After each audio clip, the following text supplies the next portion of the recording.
Mais uma vez na plataforma da PR Treinamentos. Vamos dar início ao módulo 2, aula 1 do nosso treinamento NR35.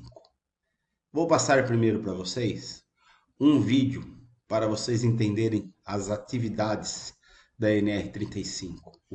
Perto do perigo. Já imaginou escalar torres de 40 metros de altura e ficar perto de cabos de altíssima tensão? Para eles, isso é rotina.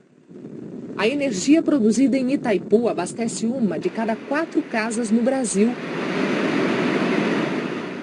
O sistema de transmissão não para e a vigilância tem que ser impecável. Para funcionar em condições ideais, essa rede de distribuição de energia passa por manutenções frequentes. Quem faz o trabalho é essa equipe especializada e treinada para enfrentar situações de perigo, como a que nós vamos acompanhar agora. A peça que eles vão trocar está a quase 40 metros de altura, na ponta dessa torre. Os eletricistas precisam escalar a torre levando ferramentas, peças, todos os equipamentos que serão usados lá em cima. O trabalho nas alturas é feito com manobras arriscadas. Um dos eletricistas fica pendurado com todo o corpo para fora da torre. O desafio dessa vez é trocar peças do cabo para-raio que protege as linhas de energia. Essas peças diminuem a vibração causada pelo vento. Sem isso, o cabo poderia arrebentar. A nossa função é sempre agir primeiro antes do problema, né? Além de se equilibrar nas alturas, a equipe tem que manter distância dos cabos energizados. A tensão dessa linha é de 500 mil volts, ou seja, você não precisa necessariamente chegar a tocar no cabo para receber uma descarga, né? Então uma distância inferior a 5 metros já é o suficiente para o eletricista tomar uma descarga. Quase 1 hora depois, eles descem e se preparam para outra subida. São 7 por dia. Mesmo que você faça isso diariamente, constante, com treinamento, tudo você sente adrenalina. O importante é ter esse medo, digamos, não seja um medo, de um respeito à altura que você está. Então fica aqui 2 palavras importantíssimas que esse trabalhador que está toda hora aí a 40 metros de altura, como foi falado, 7 subidas por dia nessas torres de 40 metros com alta tensão. O medo, né? Que não se dizemos assim medo, o respeito para trabalho em altura, nós temos que ter respeito à atividade. Outra coisa mostrada muito importante aí é a ascensão do talabarte. O talabarte sempre estando acima da nossa cabeça para não termos nenhum acidente ou sofrermos, caso houver a queda, vai ficar ancorado pelo talabarte e não sofrermos pressão no nosso corpo. Análise de risco e permissão de trabalho. Todas as atividades com risco para os trabalhadores devem ser precedidas de análise de risco e o trabalho deve ser informado sobre esses riscos e sobre as medidas de proteção implantadas pela empresa, conforme estabelece a NR1. O dispositivo da NR35 não significa que não deverão ser adotadas medidas para eliminar, reduzir ou neutralizar os riscos no trabalho realizados em altura igual ou inferior a 2 metros. Dentro da NR35, primeiramente é muito difícil de eliminar esse risco.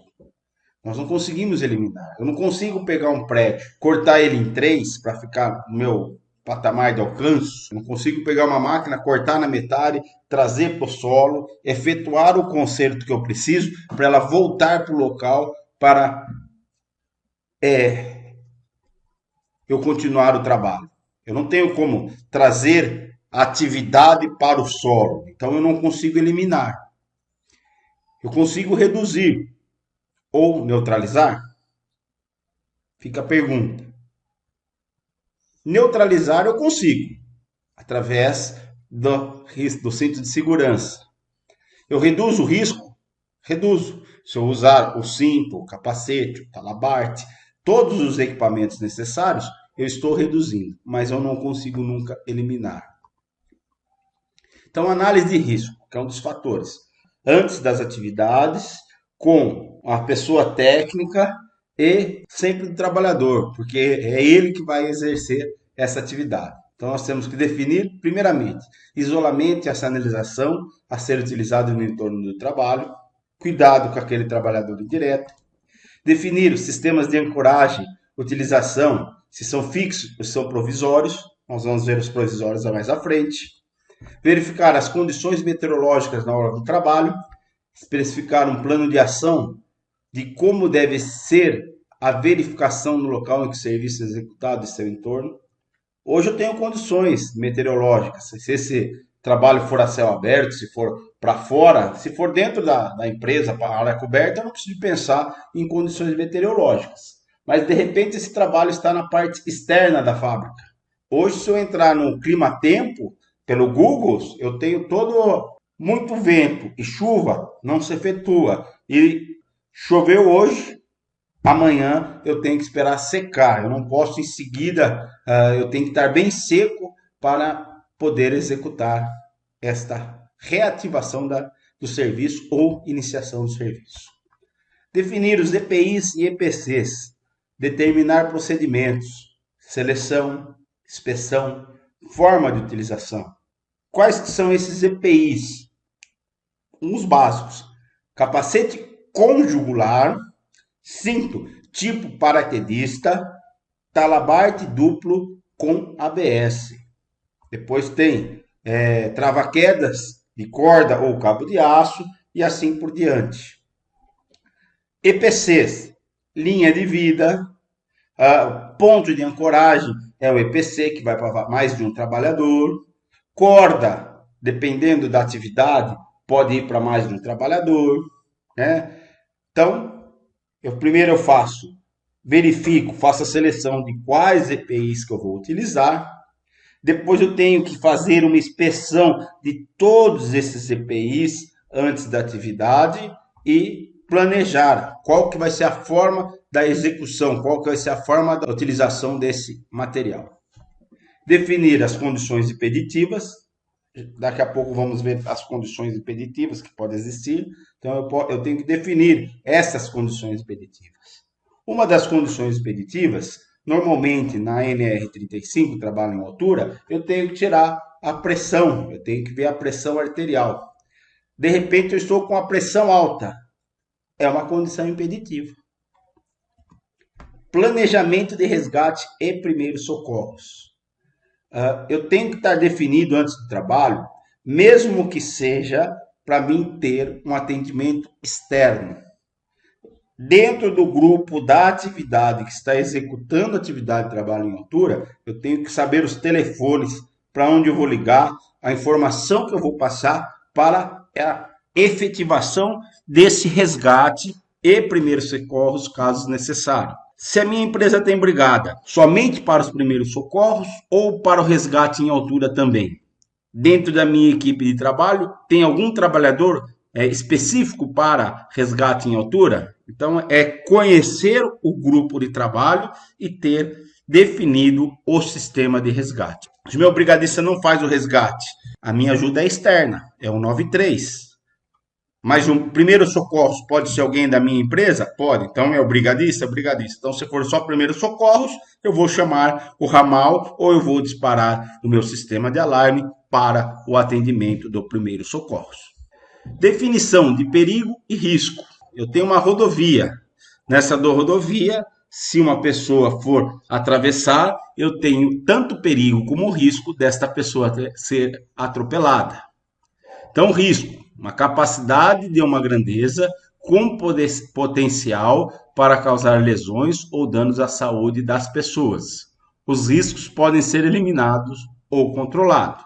Perigo, situação ou condição de risco com probabilidade de causar lesão física ou danos à saúde por ausência de medidas de controle. Então, o que eu estou querendo dizer? O perigo e o risco está lá. Eu posso controlar nesta rodovia o risco, o perigo. Como eu controlo? Está aí o exemplo embaixo, que o controle do risco seria colocar um farol. Se eu colocar um farol, tiver uma faixa de pedestre, eu estou controlando, porque eu não eliminei ainda. Porque ainda pode algum dos carros não respeitar esse farol, ele passar pelo farol vermelho e vir atropelar uma pessoa. Quando eu elimino, eu estou criando um procedimento que o carro vai continuar circulando normalmente e a pessoa vai passar e não vai estar em risco. No caso, é o desenho de baixo, que é a passarela. Então, através de uma passarela, a pessoa passa e não tem o risco de ser atropelada. No trabalho em altura, eu não vou conseguir eliminar, mas eu consigo fazer o controle do risco, o controle do perigo, através do cinto de segurança, da linha de vida, do treinamento, a execução correta das atividades. Então tá aqui, nossa aula 1 do módulo 2, chega ao fim. Depois que vocês assistirem o vídeo, desçam com o mouse, coloquem o comentário, né? Aí o comentário, que eu faço o comentário embaixo, certo? Depois que eu escrever o meu comentário, eu vou lá e envio este comentário. Depois de eu enviar o meu comentário, eu vejo se tem mais alguma avaliação, se eu tenho mais algum anexo para mim poder imprimir, se eu quiser. Então, aqui vai ter as orientações. Depois eu marco como aula assistida, ele vai ficar verde, aquela parte da aula assistida, e passo para a aula número 2 do nosso módulo. Muito obrigado, até a próxima aula.